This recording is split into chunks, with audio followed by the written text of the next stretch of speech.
do it or does he don't? Or do we work on it? You say work to me and you've lost me. You know, I'm lazy at best. Then it says, step 7 says, humbly ask him to remove our shortcomings in the prayer. Finally, what Jack told me made sense one day. It just clicked. And it's this. When we ask, if I'm going to ask you, would you pick up this water for me and remove it off the table? Does that mean you're going to sit there in that chair and work on it? No. It means BJ's going to come. She's going to take this cup of water and she's going to remove it and sit down with it. And it's gone. If I ask God, if I'm entirely ready for him to take this cup of water, he'll take it. And it's gone. What I finally found out from Jack is that I know where the cup is. And I can go get it anytime I want to. The problem is, if I go get that cup from BJ, it doesn't belong to me anymore. And if I drink that water, it's going to make me sick. My stomach's going to hurt because it doesn't belong to me. That made so much sense to me. Character defects are something that I need to help me survive. Example, my lying. I'm a liar.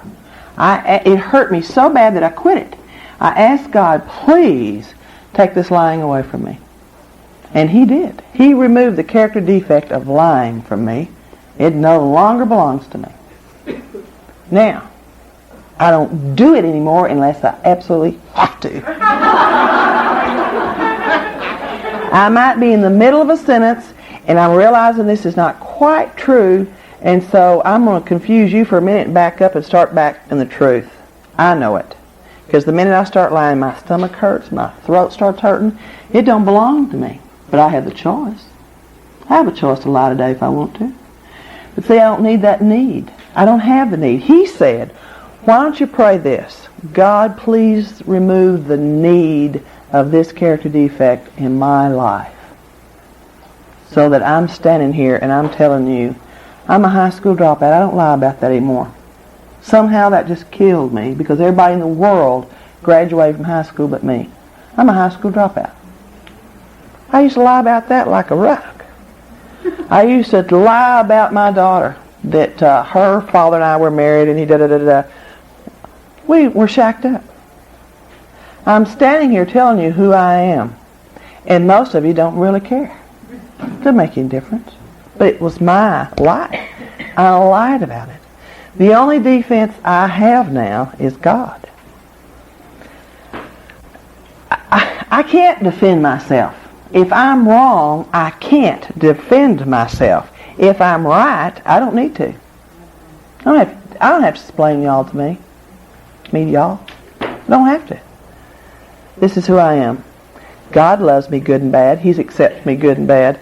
And that's the defense that I need, is my God. My prayer. When you drive me crazy and I won't lie to you, I don't have to lie to you. I can talk to God silently while I'm sitting there grinning at you. God, she's a real witch. That's the only defense I have, is just talk to God. I don't have to lie about nothing. Unless I choose to. And that is such a freedom. It is such a freedom. It's a character defect. It's over here. I can use again if I choose to, but I just don't choose today because it makes my stomach hurt. God does and can remove them when we ask him to. I have to work on it. If I have to work on it, I'm going to have to screw with it forever. I worked on stuff before I got here. Explain to everybody. Okay, one of the things that I discovered about taking the 6th and 7th step is I take it and I get up off my knees after I've taken it and I act as if it's really been done. I act that way. Period. I act like I'm not a liar anymore. I'll tell you the truth. That's how I act like I'm not a liar. I'll tell you the truth. Period. And sometime down the road, all of a sudden, I'm in a meeting, I'm hearing somebody talk, and I'm thinking, I don't do that anymore. I don't feel that anymore. The character defect has been removed, and I don't know when it happened. I prayed about it, and I thought as soon as I got up, there'd be a bolt of lightning, and the room would kind of vibrate, but it doesn't happen that way for me. I just get up and act as if I can't lie anymore, so I tell you the truth. And what happens is I find myself later on, I don't do that anymore. Isn't that great? There's a story my sponsor tells about the umbrella. God's grace. God's grace removes character defects from me. His grace keeps me in okayness. His umbrella is over Saturday. The grace of God is over Saturday for me. Now, if I step out of Saturday and try to go into tomorrow, I'm not going to feel good. The character defects are over there that don't belong to me. Fear, expectations, depressions, what ifs. And I just don't belong over there. So I step back under God's grace. I step back into Saturday and I'm okay. Now, if I step back out of this and go over there to last Thursday when he was mean to me, or 10 years ago when I told him this would happen, I feel real bad. I'm in a character defect of blaming or complaining or depression or something. It doesn't belong to me. So I step back into Saturday under God's grace, under this umbrella. And I am absolutely so fine today. Aren't y'all all just all fine today? Just fine. Because we're Saturday. We're here. We're under God's grace. And that's where I want to be. That's where it makes me feel good, is to be here with you, feeling okay. I don't want to go into yesterday or tomorrow. I think that's it until we have an experience with making amends.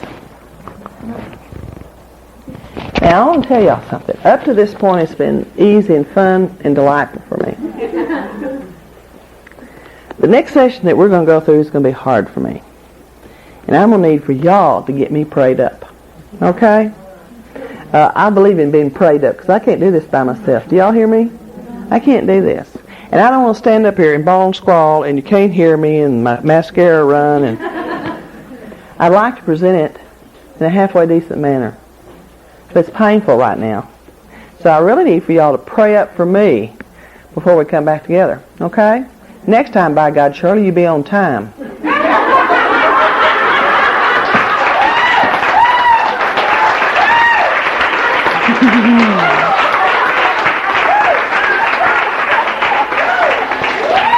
This is the end of session 3, the start of session 4.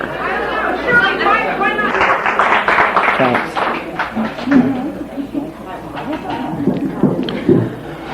Hi everybody, I'm Vannoy Shaw and I'm a member of Al-Anon. Hi.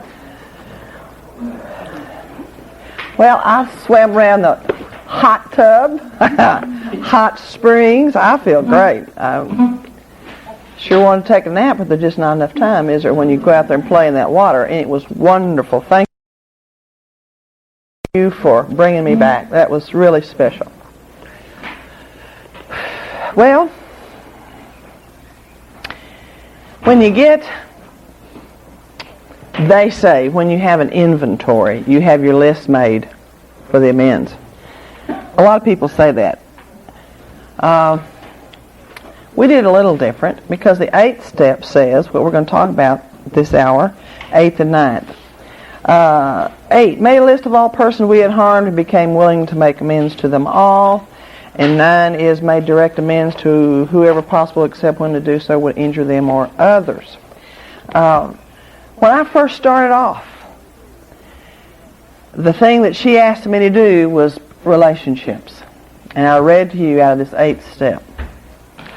And as you can see thus far where I kind of come from and what I've done up to this point. And it says step 8 is concerned with personal relationships. First, we took a look backward, which I've done, and tried to discover where I was at fault, which I tried to do. Next, we make a vigorous attempt to repair the damage we have done. And third, having thus cleaned away the debris of our past, we consider how, with our newfound knowledge of ourselves, we may develop the very best possible relationship with every person that we know. So in my list, on the inventory, it was destroyed because mine was pretty yucky, my first one. And so we destroyed that. So when we got to the 8th step, it says, made a list. I think it's real important for me to remember that. This says, made a list. This doesn't say made a list and ran out. All this said was, made a list. for the people that we had harmed and became willing to make amends to them all. It doesn't say go do it. Thank goodness. All I had to do was make the list. All I had to do is be willing. Didn't say I had to. So it's like the fourth step. I'm afraid to write the fourth step because the fifth step comes after it. I don't get into the fifth step. I write an inventory and then I see what to do with it. Same thing with this. I made a list. And of course it's my definition plus your definition or his definition or their definition. What does harm mean? What I think is harm, you may not think is harm. And vice versa. There was a man that said this. I listened to some tapes of his 12 step, and it was really good. And he said that this is how he was told to do it. Make a list of the people that you harm. Go to them and say, I know I've harmed you in this way, and that way, and this way, and will you forgive me? Then say to them, listen to this, say to them, tell me how I have harmed you and what you would like for me to do to take care of it. Can you imagine such a thing? What have I done to harm you, and can you tell me what to do that will fix it? That's a big deal, isn't it? That's really willing to go to any length. That's a big thing. And I know since I've heard that, which is recently, there's probably some people that I probably need to go back to. And we'll have to make another list one of these days to take a look at that. Because I did what I thought I harmed and took care of that. Who did I harm? Who's on my list? My parents. My parents were on that list. They were very hard-working people. In my family was my parents, my oldest brother, the one who broke his neck. He almost died over and over and over through the years. It was just a long, dreary, tedious thing for my parents. Today, he's almost died several times, not from the accident. Today, he's almost dying from the stuff he's putting in his nose and in his throat and in his veins. He's had both legs amputated through the years. He's about this long. He weighs about 80 pounds. He's the most pitiful looking thing. And he's just hooked on all kinds of stuff. Next was my brother, who was kind of the star of the family. He kind of took care of everybody. When I was a kid, he took care of me. When I was a teenager, he was out working and he did things for me. He gave me his car. He gave me my spending money. He pretty well told me where I could go and where I couldn't go. He was my hero. He kept people away from me that shouldn't be around me for a long time, and a really neat guy. I have a younger brother who's just Mama's pet. Yeah. You know, he ain't never done nothing wrong. Nothing. He was the last kid at home, and by that time they had recuperated and things were going well, and they bought him a brand new car. And buy me no brand new car. He's the only one in our bunch that went to college, graduated. He's very athletic. He's in the Hall of Fame at Texas Tech for his basketball abilities. He married this cute little girl, and they got 2.4 kids, and he's got a Ranger, and, you know, he's just coming right on up in his company. You know, he ain't done a damn thing wrong yet, and it just makes me sick. And I just love him better than anything. He's an okay guy.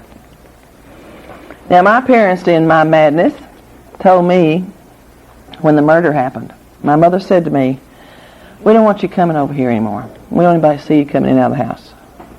She said to me, "If anybody asks if you're our daughter, please don't tell them that you are." And I said, "Okay, Mama." You know, I understood that. My brother Jimmy, the second brother, he quit speaking to me because of all my antics. He, 28 years, didn't speak to me. We'd be around the family, and I wasn't present. I mean, he'd walk past me. My hero wouldn't have anything to do with me. And it was probably one of the most painful things in my family because he was my hero. I just loved him a lot.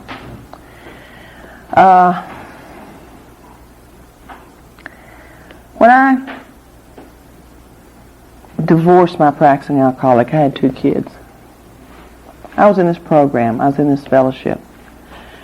Being a high school dropout, some of the things that I was taught to do was follow directions, and I got directions from 3 different, totally, complete different people out of 3 different worlds. They weren't even in Al-Anon, that suggested that I might become a nurse. Now, I had never thought about being a nurse. I never had a dream of being a nurse. I never played with Band-Aids when I was a kid. I get car sick, and I just couldn't imagine bedpans. It's just... But somehow or another, I got in nursing school. It's just a miracle story all on its own. People that loved me helped me get through school. I worked at this same drugstore for 10 years because I didn't know what else to do, and they helped me get through school. Some people in the program helped me get to school. One of the men in the program named Bedford helped me get on Texas Rehab and paid my way through the school. A lady helped me get on welfare, pretty lady, lovely lady. Put me on welfare, boy, and that was a trip.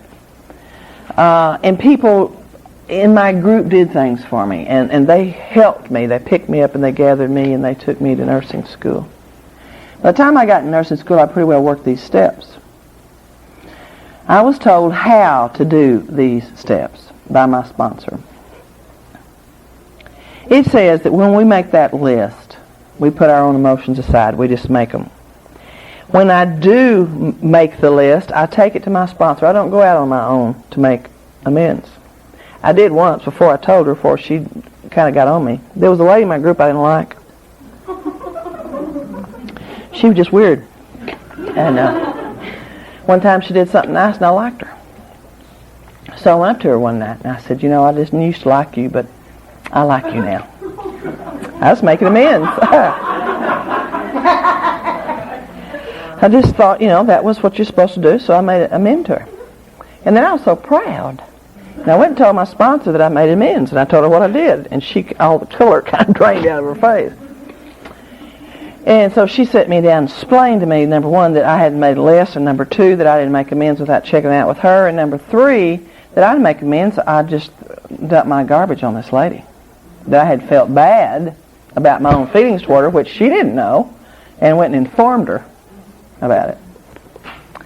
And as I've talked to somebody today, what goes around comes around. Always is full circle for me. And several years later, I was in the group, and this girl came up. She says, "I need to make amends to you."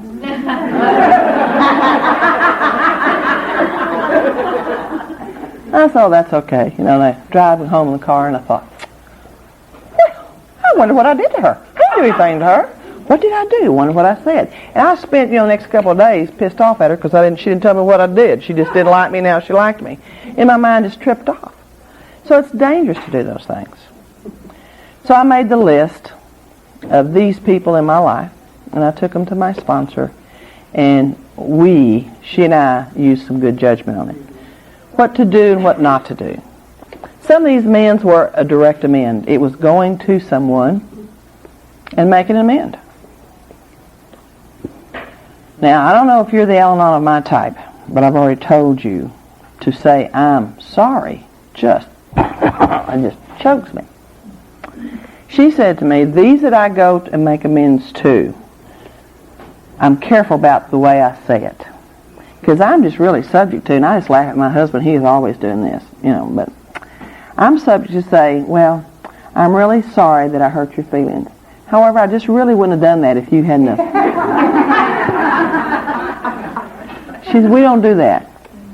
She said, this is the way you go and make a direct amend. And this is what you say. For my part in our disagreement, I was wrong. Will you please forgive me? Then I'm done with it. And it's up to the other person what they do with it. Well, that's some tough stuff. It is for me. that. Some were letters.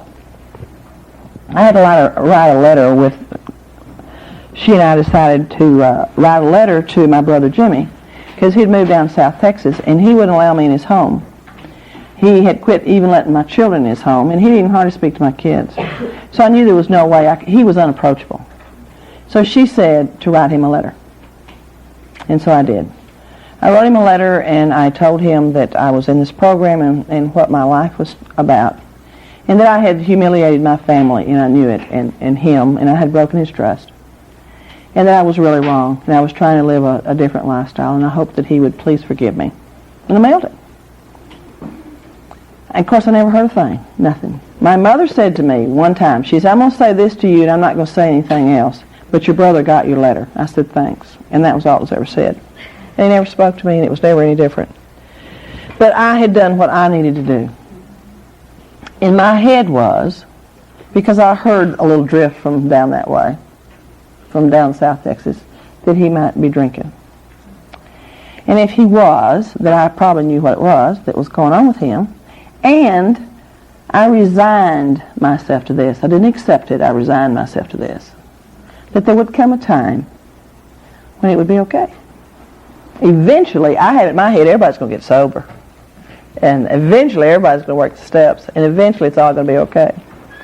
But he was the one in my life that didn't do that. I made amends to my brothers, and it was accepted, and it was my other two brothers accepted, and it was done okay. I made amends to my children and to my parents. I graduated from nursing school, and I was asked by my class to give the class response, which is a pretty neat deal. It's a pretty big deal.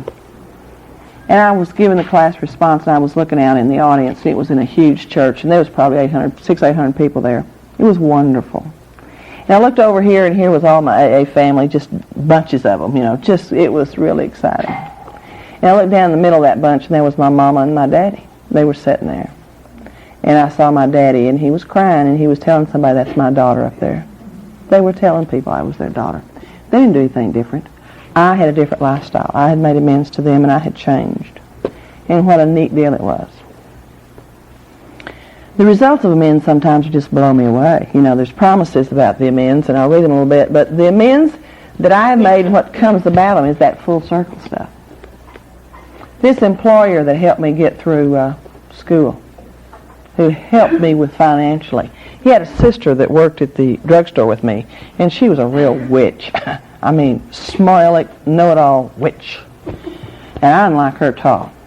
And when I was first around the program, I remember hearing this in the meetings, and they said a lot back then. They said, if you don't like somebody, write a list of everything about them you don't like. Just put it down there. Boy, mentally I was, she's a witch. She thought to know it all. She just tried to tell me what to do. She didn't know what to do. I had this long list. And then they said, Randa said this, I'll never forget it. Then Randa said, when you get through, go back and put your name at the top. Well, that was kind of startling to me. I thought I was not like her. However, I put her on my list. She was on my list. Practically the first one on there, which is amazing to me because that was a nothing. The only thing I did was try to drag her over a counter one day, And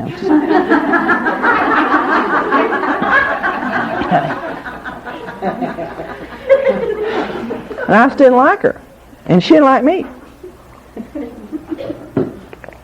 And she was one of the first ones on my... Now, I've got this family that I tore apart, but she's on my list. Isn't that amazing? So, right after I made the list, guess who I saw? I hadn't seen her in 10 years. I hadn't seen her in 10, 12 years. Hadn't seen her. Nowhere. Didn't know where she was still in Texas or Kingdom Come. And guess who I saw 2 or 3 days later? It's the damnest thing I ever saw in my life. I went to a shower, opened the door, walked in. She's the first person I saw. And for me, at that time, I made a great, huge amend. I said, well, hi, how are you? She said, fine, how are you? And I said, great, and passed right on by. And that's the best I could do. Now, this is what I know about amends. This is what I know about the God that I love and understand and try to be of service to. That there's full circles. He gave me another opportunity to make amends. And if I screwed it up the second time, I'm sure he would have gave me the third and the 4th and the 5th, because he loves me that much. A few years later, I ran into her again at the drugstore, her brother's drugstore, and I said, hi. She said, hi, let's have a cup of coffee. And I said, sure. It's like we was old friends or something. And we sat down and we started having a cup of coffee, and she said, no, I've got cancer and I'm dying. I said, well, I'll be damned. My daddy's got cancer and he's dying. And she said, it's just tough. My family, they just won't accept this and they won't let me talk to them. I said, well, I understand. I just can't talk to my daddy. And she said, I want to tell them so many things and they won't listen. I said, I know. There's so many things I want to tell my daddy and I can't. She said, tell me and let me tell you. So I sat there and told her all the things I'd like to tell my daddy and couldn't. And she sat there and told me all the things she'd like to tell her family, her loved ones, and they wouldn't let her. And we cried together and we loved together. And because of that meeting, because of that amendment was made between us, I was able to go back home and crawl in the middle of my daddy's bed and sit there and cry with him and say, Daddy, I'm going to miss you so bad. And I love you a lot. And it's going to be real hard when you die. And he said he knew it and he loved me and I was his favorite kid.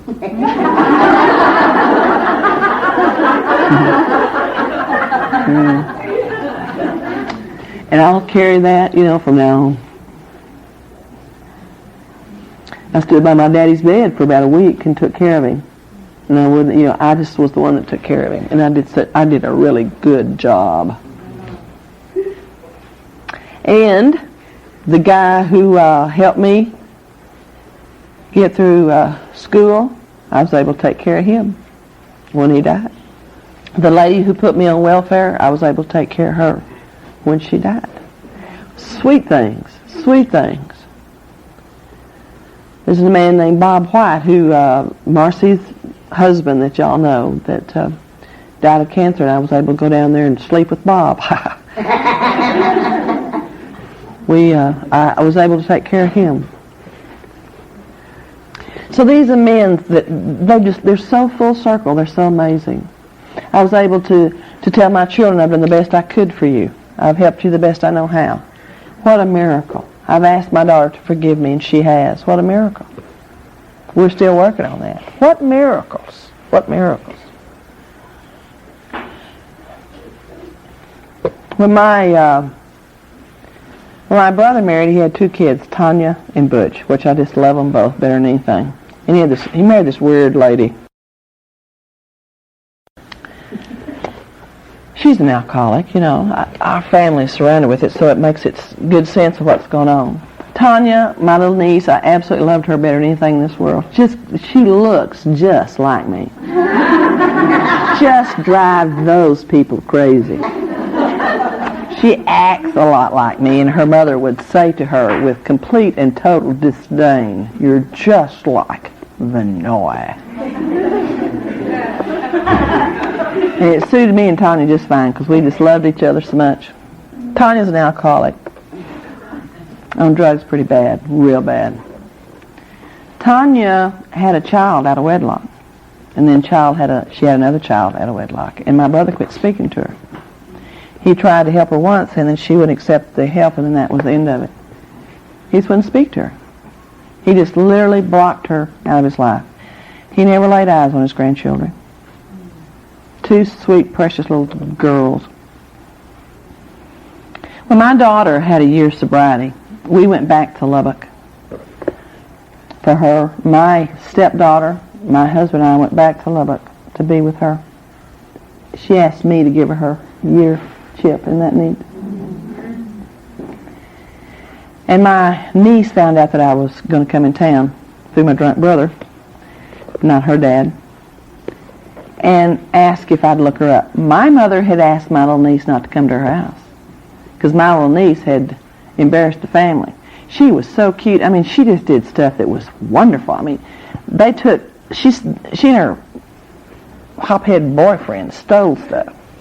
And they had stolen so much and put it in this apartment, and there was so much stolen stuff in there that the police had to go in a U-Haul trailer to get it out of there. And the newspaper took pictures of it. Oh, right. And there she was on the front page by a U-Haul trailer. And my mama just threw a fit. So my mama asked this little girl not to come in and out of her house. She heard I was coming, and so she asked if the word would be sent to me that she'd like to see me. And of course I wanted to see her, and finally got a hold of her and went and picked her up. And she weighed, I don't know, 80, 90 pounds, a little skinny thing. She had on 2 pair of pants so they'd stay on, 2 pair of Levi's. She was dirty, her hair was dirty. And I finally found her sitting on the curb with this little kid, just, dirty little wet kid in her lap. And we got her and we took her up to my mama's house. And my stepdaughter 12-stepped that little girl. It was so painful for me I couldn't even stay in there. I had to go outside. My daughter Tracy couldn't stay in there. It was so painful to her. Her and her cousin had been so close all through the years. It was so painful to her she couldn't hear it. She couldn't listen to it. And Sheila 12-stepped that little niece of mine. And we took her to her first AA meeting that night. My daughter's first AA birthday was my niece's first AA meeting. And my stupid brother, he missed the whole thing. Tanya has been in and out. She got some sobriety and then she lost it, and she got it again and she lost it. A couple of months ago, she went to my brother. He had lost a lot of things due to his drinking, and he was living on a houseboat. And she went out there with her little daughter, who had heard about her granddaddy but never seen him. And she went out. She got on this dock and she walked out there, and my brother was there with some other people, and he turned and saw her and said, "Well, what do you want?" She said, "Well, we just come to see you. Deborah wanted to see who you were, and I just needed to see you. I just needed to tell you that I loved you." He says, "Kind of late for that, isn't it?" She, "Yeah, Daddy, I guess it is. You're busy." He said, "Yes, I am." And he turned his back on her, and she left.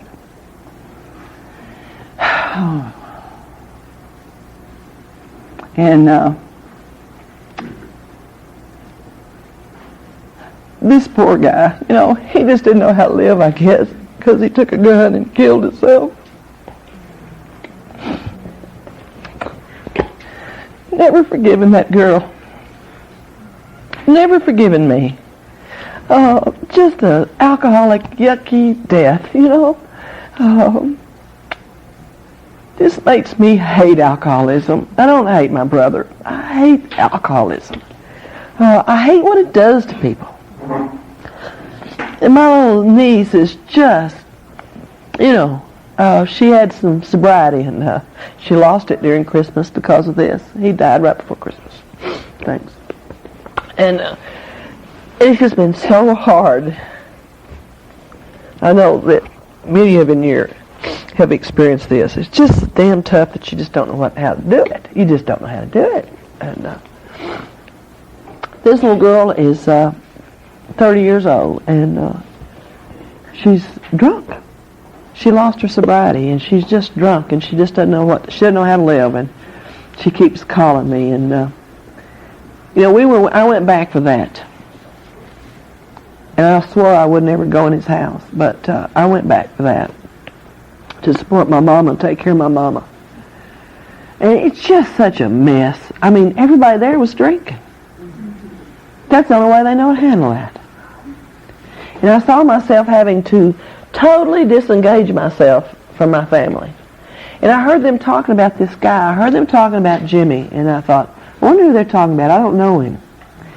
And I sitting in this house that he had bought my little nephew, a $100,000 house, a gorgeous house. He'd give it to him for a wedding present.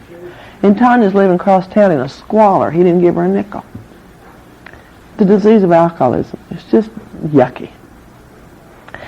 And I went out in the backyard and I thought, God, what is this? What is this? And it dawned on me that I hadn't accepted his disease. I hadn't accepted his unforgiveness. I had resigned myself to it. And it was painful when it came to it. It was just. And then I remembered,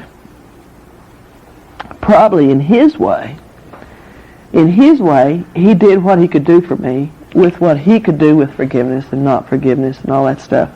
When my daddy died, my children were in school. And one of the few words my brother ever said to me is he came in there, he said, "Vannoy, would you like for me to go get your children out of school and tell them?" And I said, "Yeah, please." And he went and got my kids, and he was kind to them. He pulled them out of school and brought them over to my mother's. And I thought, when I was standing out in that backyard, that's probably the only way he knew how to do it. That's the best way he could do it. And I've got to accept that, and I've got to live with it and go on. It's made me think all again about amends. It makes me think about forgiveness.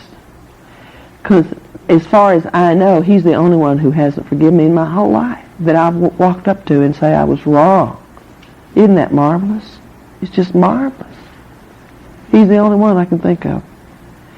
That made me, whoa, who have I not forgiven? Who has come to me and I've not forgiven them? Who in my illness and who in my judging? What would happen if you get a phone call at 7 a.m. like that and they're gone? Because that's what happened. 7 a.m. I got this one phone call and it changed a lot of people's lives.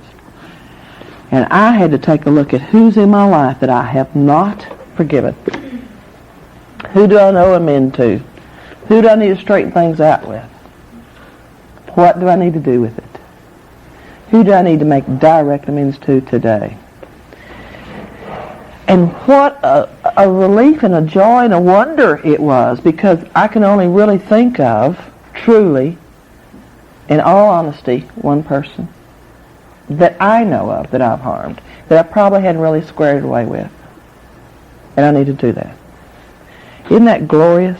That's the promise of this program, that these things will happen.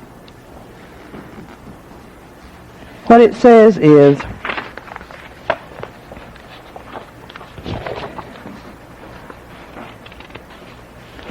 at the conclusion of the discussion of Step 9 in the Big Book, we find some remarkable promises as follows.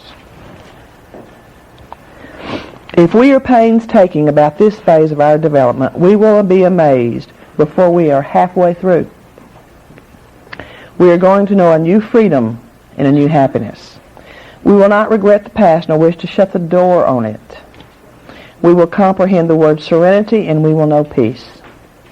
No matter how far down the scale we have gone, we will see how our experience can benefit others. The feeling of uselessness and self-pity will disappear. We will lose interest in selfish things and gain interest in our fellows. Self-seeking will slip away. Our whole attitude and outlook upon life will change. Fear of people and economic insecurity will leave us.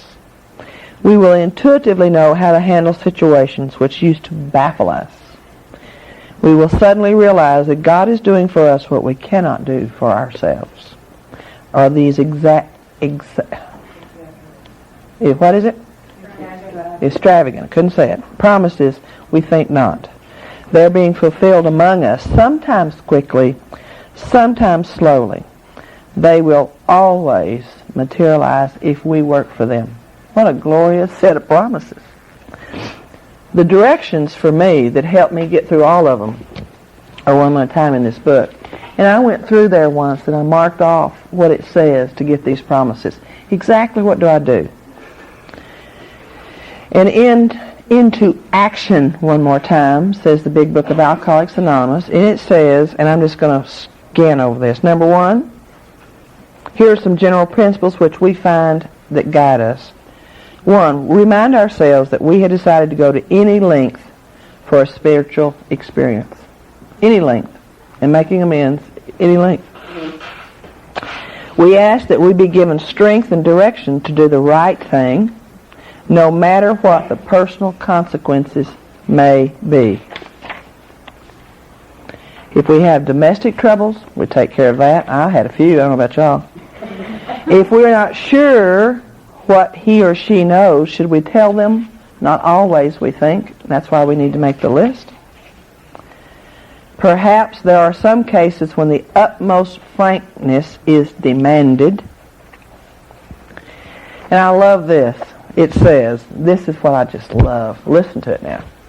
The alcoholic is like a tornado roaring his way through the lives of others. Doesn't that sound wonderful? Hearts are broken. Sweet relationships are dead. Affections have been uprooted. Selfish and inconsiderate habits have kept the home in turmoil. And we had a part in it. We had a part in it. I always wanted to think, well, he's the tornado, not me. We had a part in it. We ought to sit down with the family and frankly analyze the past as we now see it, being very careful not to criticize. Their defects may be glaring, but the chances are that our own actions are partly responsible. So we clean house with the family, asking each morning in meditation that our Creator show us the way of patience, tolerance, kindliness, and love. The spiritual life is not a theory. We have to live it. This probably is my favorite thing in this whole book. When my current husband was trying to decide whether or not he really wanted to marry me, if he really wanted to take a chance on marriage, he was so full of fear. He picked up this book and he started reading one night, and he saw the spiritual life is not a theory. We have to live it. And that made his decision to propose to me. I love it. Our behavior will convince them more than our words. There are maybe some wrongs which we can never fully right. We don't worry about them if we could honestly say to ourselves that we would right them if we could.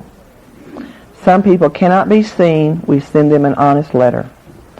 There may be a valid reason for postponement in some cases, but we don't delay if we can.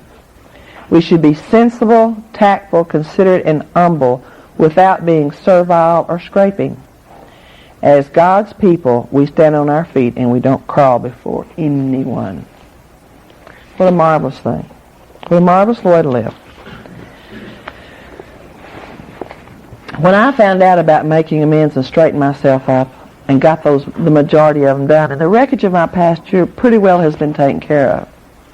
We read the promises about the 9th step, and then one day we were having this, a few of us got off and had a 12-step weekend similar to this, big book study. And I read this, and it just absolutely, it was so wonderful that I always try to read it again and again and again. And y'all have heard this a lot of times, but I'm going to read it anyway. Henry Ford once made a wise remark to the effect that experience is the thing of supreme value in life. That is true only if one is willing to turn the past into good account. We grow by our willingness to face and rectify errors and convert them into assets. Our past thus becomes the principal asset of the family, and frequently it is almost the only one, my past. This painful past may be of infinite value to other families still struggling with their problem. We think each family that has been relieved owes something to those who have not. And when the occasion requires, each member of it should only be too willing to bring former mistakes, no matter how grievous, out of their hiding places. Showing others who suffer how we were given help is the very thing which makes life seem so worthwhile to us now. This is my favorite line out of this paragraph. Cling to the thought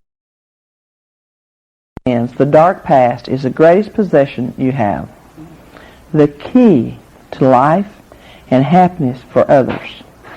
With it, you can avert death and misery for others.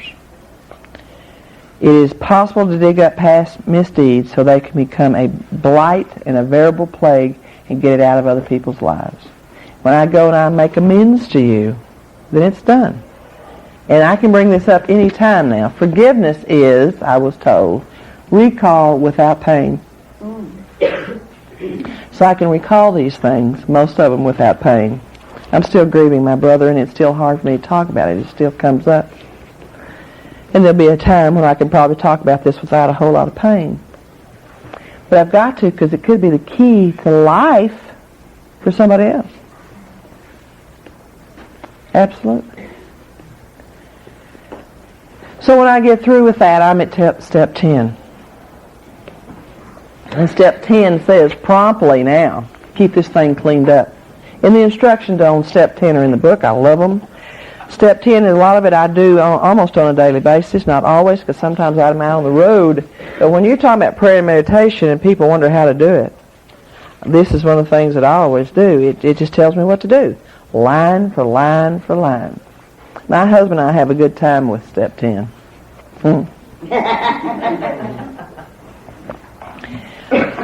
We have nicknamed it a promptly. You owe me a promptly. And when we do it, instead of having to really do it the right way, I just say, okay, promptly, promptly, promptly, you know. Promptly, it depends on who you are and what you're talking about. What promptly means, right? I learned a lesson about that. I mean, I really want to continue to take personal inventory, and when wrong, promptly admit it, as step 10 says. And it's a marvelous thing. Step 10 says that we have to set things right as we go along. It's a quickly thing. This is what it says. When we're wrong, we discuss them with someone immediately and make amends quickly if we've harmed anyone. And then listen to what it says. Then we resolutely turn our thoughts to someone we can help. When I'm having a bad time, when I'm blah and blue and there ain't nothing right, you know, usually it's somewhere I've got a little thorn in my side. I've said something unkind to somebody or gave somebody a look that I shouldn't have, or slammed the door a little bit too loud, or, you know what we do. And I don't feel good until I finally go and make someone, whoever that may be, amends to them. Number one, I've always checked it out with my sponsor. I've learned how to do that. And she's a nice lady, and she always usually tells me, yeah, you're right, you need to make amends. Let's get it cleaned up. Boy, it feels good. It just feels good to clean it up anymore. I just love to do it. Just good. It feels good. Keeps me all right. Love and tolerance of others is our code. We cease fighting anything or anyone anymore. We feel we've been placed in a position of neutrality. We're safe as long as we keep this cleaned up. Now, this is what I love. What we really have is a daily reprieve contingent on our spiritual condition. So yesterday's prayers, yesterday's promptlies don't count for today. If I owe you one today, I just owe it. If I need to clean it up, I just need to clean it up. How can I best serve thee? Thy will be done, not mine. These are thoughts which must go along with me constantly. We can exercise our willpower along this line is the proper use of the will. Now, when I first came in, we tried to figure out what was God's will and what was mine, and it just told me, just do this. Keep your life cleaned up. Do the 10 steps. Do promptlies. I was living in Oklahoma. I haven't told you anything about my stepdaughter, and I want to real quick. When Jim and I got married, he had 2 kids, a daughter and a son. They lived in California. His daughter had a baby and wasn't married. Boy, did he have a fit. And I shared with him what my father went through and what I went through and the feelings and things, and kind of helped him get through that. And I talked with her a lot over the phone. And she had the baby. It was a little boy. And we talked a lot, and I went out to see it, and he went out to see it, and it was, she was acting funny. Phone calls were acting funny. She slurred a lot, and her address changed a lot. And she called one night and said, I'm going to put the boy in a foster home, and I'm going to walk the streets. So I can't live this way anymore. Now, the reason that Sheila wanted to put her little boy into a foster home is that's all she knew. Her mother was an alcoholic. Her mother died a few years ago, drunk. Liver so blowed up she couldn't do anything. Her daddy was an alcoholic and abandoned those kids in Oklahoma, and he scooted out for California drunk. The kids were taken away from the mama and put in foster home. He finally, at one point, that time, and she left him with those kids, and he put them in a foster home. He took them to his brother's house, and they stayed over there for a while. And then he got sober, and his brother said, come get these kids. So he went and got the kids, and at his sponsor's direction, put them in a foster home. So they were raised in a foster home until they were teenagers. They didn't know. They didn't know anything. She didn't know how not to do foster homes. The only thing she knew to do as a kid, you put them in foster home. And I said, maybe we can do something different, Sheila. Let me talk to your dad. So we'll call you back. So he was listening to a fifth step. When we got through with the fifth step, we called her, and of course she wasn't there. My husband just threw a fit, and I said, good Lord, if you just made a phone call like that, where would you be? You'd be in a bar, and I bet you that's where she is. So we called her the next day. And we gave her a one-way ticket to come to Oklahoma, where we lived then. And she came. I went and picked Sheila up. And right before I went, I said, Jim, you know, this is one way that we can make amends to this little kid. Somebody helped our kids when we couldn't. Maybe this is a full circle. Maybe we can make amends to your kids by helping these grandkids, this grandbaby. Let's do it. So I went and picked him up at the airport and picked Sheila up, and she got off that plane and had a box with a string around it and a sack. And that was her and this baby's possessions. And we took them home. And she was there for a while. Then she escaped our house, I'll tell you. There's nothing but sobriety around there.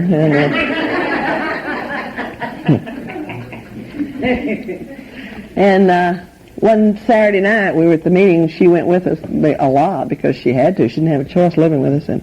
And she wasn't living with us, but she just showed up this night, and they asked for those people who would like a desire chip. And Sheila got up, got a desire chip. Sheila has 5.5 years of sobriety in Alcoholics Anonymous. That morning, she woke up and she didn't know where the boy was. And she remembered how many times that she had gotten up and she didn't know where her mother was. For days, her mama didn't come home, and she just didn't want to be that kind of a mother. So she got a desire chip, and she's sober today. She is absolutely the cutest thing you've ever seen. Getting married a couple of months to a nice, normal guy. And we were back there in Oklahoma, and it was Mother's Day. And I had to work that day. Well, when I got off, I had expectations. Sheila would be there, Jim would be there, and I bet they had steaks on the grill. A nice little present. And I got home, and he was watching golf. There was nothing on the grill, and Sheila wasn't there. So I went and changed and cleaned up, and I thought, well, how am I going to handle this, you know? And a little bit, Sheila came in, and she handed me a TG&Y sack, and it was a blouse in there or something. I don't remember what was in there. And she, well, we can't stay very long. We got to go over to his house because all the kids are doing steaks for his mother. I said, oh. So she left. So I went in and I changed clothes, and I carefully did an Al-Anon thing. I carefully chose my words so I'd be a good Al-Anon. So I went into him and I said, I'm going out for a Mother's Day supper. Would you like to join me? He said, well, I don't want to go out to eat, but I'll take you over to the grocery store.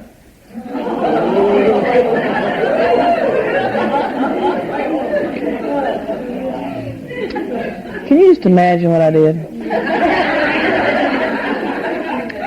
How that front door is still on the hinges, I don't know. I roared off from there, and I went over and I thought, well, where am I going to go eat? And I was by myself, just going to do it. Went over to the steakhouse. It was so full I couldn't. Everybody had taken Mom out to eat. And there wasn't a place for me to park. So I went over to this other little place, and it was full, this little cute little place. It was full. So I thought, well, I'd go to the cafeteria. Here, cafeteria. So I get there, and there's a line, and I wait in the line, and I'm finally about halfway through the line. I have my tray, and these two guys are in front of me, and they've been up playing something out on the field. I don't know what they were doing, and all of a sudden this huge, giant guy just fell all over me. I mean, just fell all over me. And I was picking him up and his friend, and we, toted him in and laid him down on the carpet, and I got cold wallet compresses and took care of the guy, and he was just, too hot and been playing too long and dehydrated. And got him all fixed up and took him off, so I go back to the line. I said, what'd y'all do with my tray? Well, we threw it out.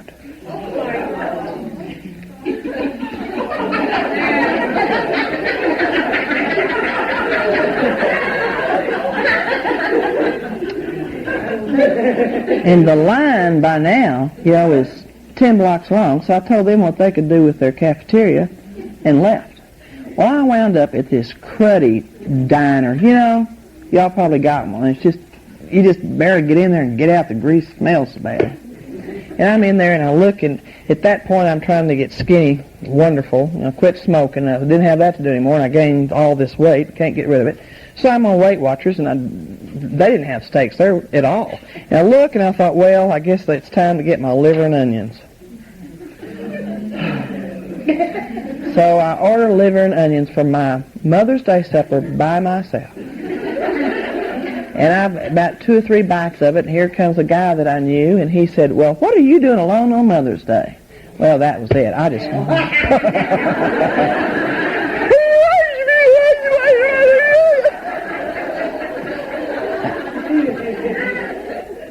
And I went home, and I went into my bedroom and shut my door. And I don't remember how long I punished him with silence, but it had to be a pretty good stint, because that was a pretty major offense. So, next year rolls around. Next year, he's out of town speaking somewhere, and he comes in on Sunday afternoon, and he hands me this little sack, and there's a cute little frame in there. And he said, here's your Mother's Day present, and there's a card in there. Now, he never buys me cards. He writes something on the back of a shoebox or something, And he said, here, I wish it could be more. I said, more? Well, let me tell you, this is something.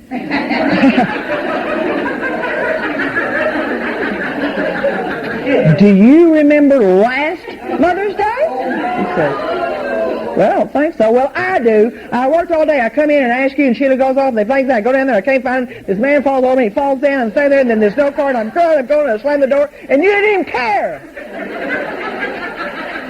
And he's standing there, and he's looking at me, and he says, oh. And he just turned around and walked out of the kitchen. And when he did, I went, that just felt so good. It only took me a year. And I have to remember that whole year that I was waiting, honey. I was waiting for next Mother's Day. And ain't nothing he could come up with that was going to work. Nothing. I don't care what he'd come up with. It wasn't going to work because I was going to tell him so he would promptly. And he did, and just walked out the kitchen. It was the strangest thing. Lesson for me. If you have something to say it and get the fight over with. I love this, Instead of having a bunch of little hurts that just go on and on and on, have one big hurt. Get it over with. It's done. I should have got rid of that big hurt that day, talked to him about it, and then I had to look at my part. I had to look at my part. What was my part in that? Sounds like a tornado ripped through my house, didn't it? It sounds like I'm totally blameless, doesn't it? What do you mean, no, Shirley?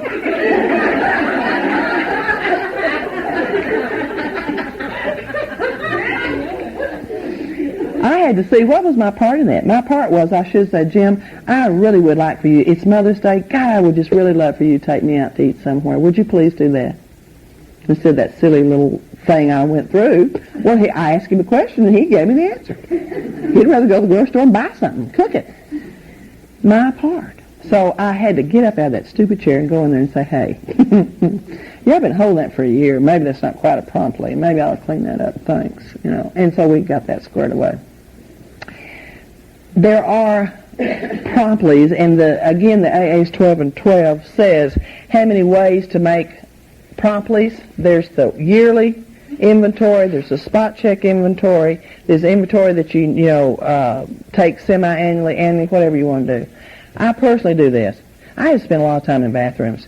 At work, when I'm really miffed, it's a good thing for me to go to the bathroom before I say anything and do a spot check inventory. And the one thing that I have learned that is so great for me is, what is my part here?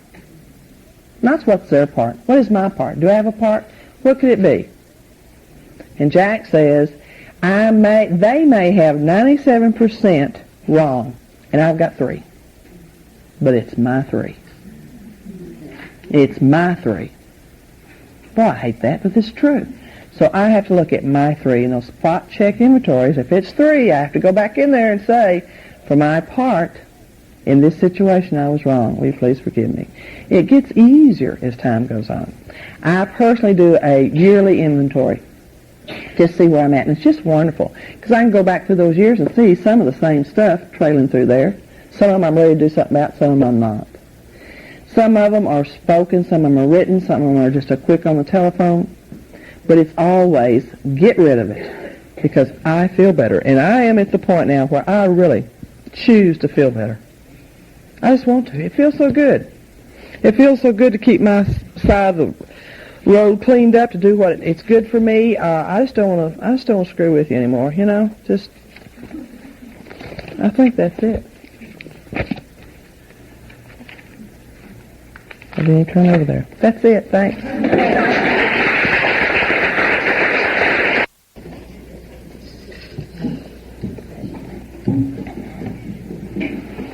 Good morning, everybody. I'm Vannoy Shaw, and I'm a member of Al-Anon. Hi, y'all.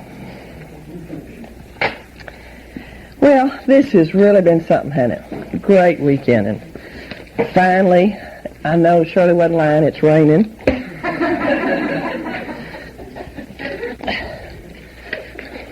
Yeah, it's been fun, and one of the fun things I think about these things is the stuff that goes wrong, like the toilets and the leaks. And, you know, guess I'll tell you now, I didn't want to before, but I really do appreciate the room. I discovered real quick, not to say anything about that, I really appreciate the room that you provided for me. I have carpet, I have heat, I have my own private shower.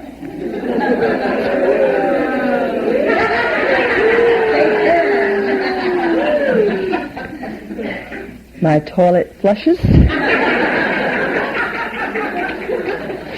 I have a brand spanking new roll of toilet paper.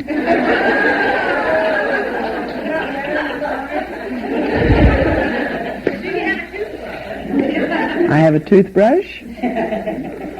Somebody put the toilet paper on the roll wrong.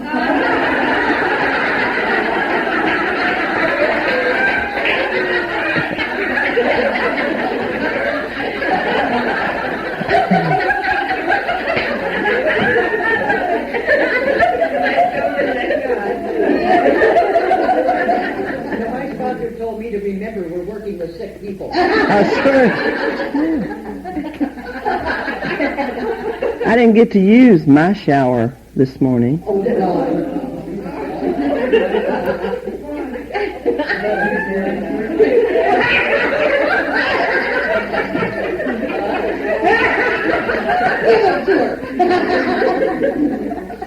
You know, when they don't know you very well, you know, I mean, yesterday morning, because we had the whole day ahead of us and I was going to do all the work, I had Gretchen brought me a cup of coffee and woke me up with a smile, and about 15, 20 minutes later she brought me another cup of coffee with a smile, and I just went to bed last night with all the confidence in the world.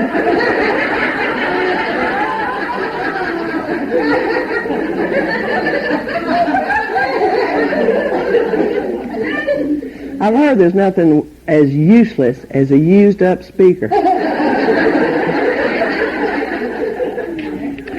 So I had 15 minutes to get up and get dressed and get here. Thanks, Gretchen.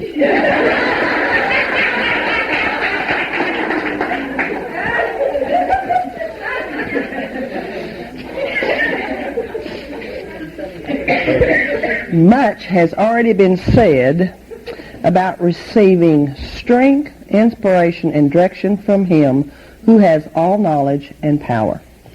If we have carefully followed directions, we have begun to sense the flow of His Spirit into us. To some extent, we have become God-conscious. We have begun to develop this vital sixth sense. We must go further, and that means more action. Step 11 suggests prayer and meditation. And the 11th step says, sought through prayer and meditation to improve our conscious contact with God as we understood Him, praying only for the knowledge of His will for us and the power to carry that out. There's that word again, power. In this very room, there's been a lot of power, hasn't there? Yeah, we did some praying and meditating yesterday, and when you're new at it like I was when I first got here, prayer and meditation was really strange to me. And like my sponsor told me, when you pray, just say,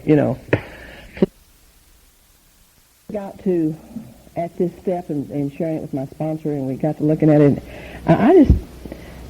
I did not know how to do this. I simply did not know how to do it. Seems as if you spiritual giants all got up at 5:30 in the morning, all by yourself, and you pray and meditate, and then you took a run, And I guess you. Oh, that's the worst breakfast I ever saw in my life. Gretchen had granola in this white junk that looked like it had already been eaten all over it, and it stuck. Man, I like that greasy biscuits and gravy. Y'all's healthy breakfast is awful.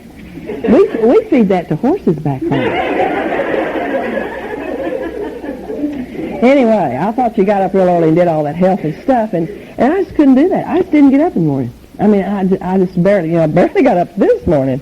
I don't do that. And so I thought I was going to be lost. I thought this is one thing that I would never accomplish because I just flat didn't know how to do it, and I didn't get up early. And I talked to my sponsor about it, and once I did get up, I didn't know what to do. I remember one time she said, well, I'll tell you what we'll do. Set your alarm for 6:30, and you get up and you pray for me, and I'll pray for you. And you just sit and think about some good things for me, and I'll think about some good things for you. And I said, okay. So I go home, and I go to bed that night, and absolutely, my stomach's in a knot. And I'm laying there thinking, what if I don't wake up? What if she's praying for me and I ain't praying for her? What if God does something for me and doesn't do something for her? She might get in trouble or something. I was absolutely sick at my stomach. I woke up nearly hour on the hour all night long, afraid that I'd miss that alarm and my sponsor would be without God. It'd be my fault. So I did it because I always did what she asked me to, because she would say, did you do so-and-so? And I was scared to death someday she'd ask me that and I'd say no. I didn't know what would happen, but I didn't want to chance it. So that didn't particularly work for me. We stopped it. I think it was supposed to be she does things like 21 days. Everything's 21 days. If you done it, let's do it for 21 days or 30 days or 10 days. She says that it takes 21 days for things to become a part of your life, a habit or whatever. So when she looks at me with an instruction, I think, oh crap, 21 days. She and my grand sponsor and I were talking about it once, and what they said to me sometimes when you're trying to meditate, which I looked that up in the dictionary. I've really got hooked on a dictionary because when I was in school I didn't pay attention, and I didn't finish school, so a lot of words I really don't know. I kind of know what they mean, but I really don't know what they mean. So I looked it up, and it really means to think. Meditate means to think and to ponder. And when I think and ponder, sometimes I get in trouble. When I would sit there and I think, okay, I'm supposed to meditate. She said, get your timer and just, put it for 1 minute. And just sit and be still for 1 minute. Well, when I'm doing that, I can hear it go tick, tick, tick, tick, tick. And I'm looking at it to say, oh, guys, hurry, and I got to think. It just, none of the little tricks particularly worked for me. And then my grand sponsor said that she did it this way. When she'd have a pad and a pencil beside her when she sat down to start this stuff, because she'd think about the groceries that she needed to buy, or going by the laundry or the cleaners. She said when that thought come in her head, she'd just jot it down on this little pad beside her, and then that thought would be gone. And then she could get into what was going on. And I'd ask people, and I'd see them with big books and little books and big books and all this stuff. So I started getting books. I have in my library probably every book that every preacher on television ever sent out. I got little wood crosses from the Holy Land, and I got little leaves, and I got joy juice, and I got anything that you want. And that little ex-husband of mine, his name is on every prayer list in the United States and Jerusalem and everywhere else. I just write off of this stuff. I got oral stuff. I mean, me and Oral, we got to be real good friends.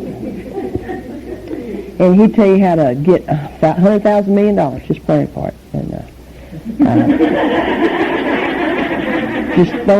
just give him a buck, and you'd just be surprised what would come back. And And I just had all those things. It was just driving me crazy. And it just drove me crazy. And how was you supposed to pray? And what was you supposed to pray for? Who was you supposed to pray for? How was you supposed to pray it? What was you not supposed to pray for? Things for me, things not for me, things for you, not for you. I mean, it's just been an increasing thing. And I thought I was doing it all wrong, which is just such a kick. You know, you just can't do it wrong, understood. It says thought. That's all it says. It just says thought. And I was doing all that stuff and one time my sponsor said, have you ever read it out of the big book, what it says to do? Oh, the instruction manual. No. So I went home and I looked at this. This is the darndest thing. Listen to this, what it says. When we retire at night, we constructively review our day. That tells me what to do at night when I go to bed. Look at my day. Was I resentful, selfish, honest, or afraid? Do I know an apology? Have I kept something to myself that should have been discussed with some other person at once? Here's the directions, sentence by sentence. Do I know an apology? Let's see. Do I think about my day? Did I say something? Did I do something? I know an apology. That is so simple. Was I kind and loving toward all? Could I have done anything better? Was I thinking about myself most of the time? Was I thinking about what I could pack in a stream of life? But this is what I did. It says, but we must be careful not to drift into worry, remorse, or morbid reflection, for that would diminish what was doing and our usefulness to others. And that's what I began to do. I'd think about the day. Was I selfish? Was I, and I would. I'd think about it, and I'd just get so bogged down, it just really hurt. So I talked to her about it, and she said, well, you're probably doing it the wrong way. Why don't you look at what you've done good today? What nice thing did you do? What one thing did you do for someone else? Well, when you start it that way, and your mind is on, boy, I better have something that I did for somebody today, you start doing something for somebody today. I started with this thing. She said, do one thing for somebody that you don't particularly like every day. So I had this boss. He was a pharmacist, and he worked part-time there at the drugstore. And he really was just the smartest, hatefulest thing. Of course, I discovered much later on that he probably had a drinking pill problem.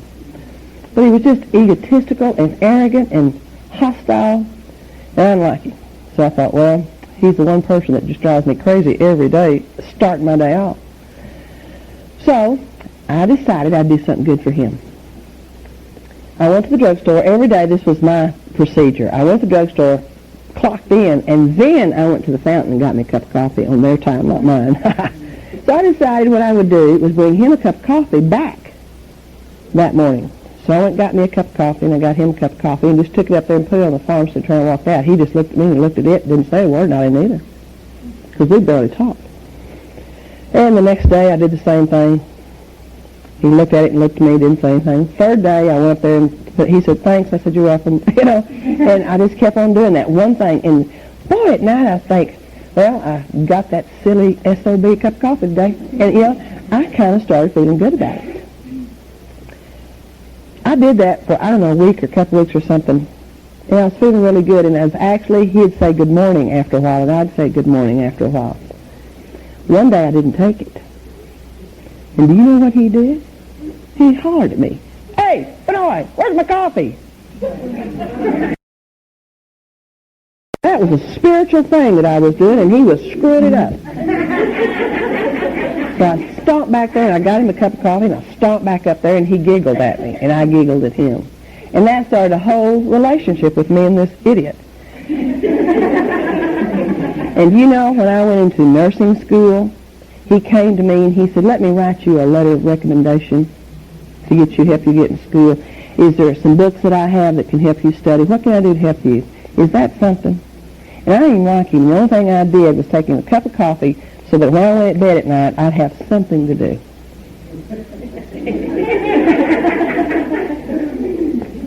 Two other things I've heard along the way that's really made the going to bed at night in my prayer and meditation a really neat thing. There's a guy from New Zealand, just a hell of a guy, he's just accusing me. I listen to him in Texas, and he talks to me in New Zealand land, and it's a trip. And he was telling me about his little son. he was putting his son to bed, and his son, he was trying to tell him his prayers and stuff, and he said, wait a minute, Daddy, let's just don't say the prayers and go to bed. He said, tell me what the happiest thing that happened to you today. What was it? What's your happiest thing? I thought, what a neat thing. So every night they go in and tell each other the happiest thing. I do that just about on a regular basis. What's the happiest thing that happened to me today? Sometimes it's just the fact that I got to sit down for 5 minutes. You know, it could be one of those days. And some days it's a smile, and some days, you know, it's being here and watching that river. And just, I always stop and think, what's the happiest? And sometimes there's so many packed in there, it's hard to choose. And some I really have to think about it. There was another one, a man named Cease up in Canada told me this, or told a convention this one day. He said a prayer that he's not had the guts to say yet, but it's always on his mind when he goes to bed, and he's looking over his day, is this: God, treat me tomorrow exactly like I treated everybody else today.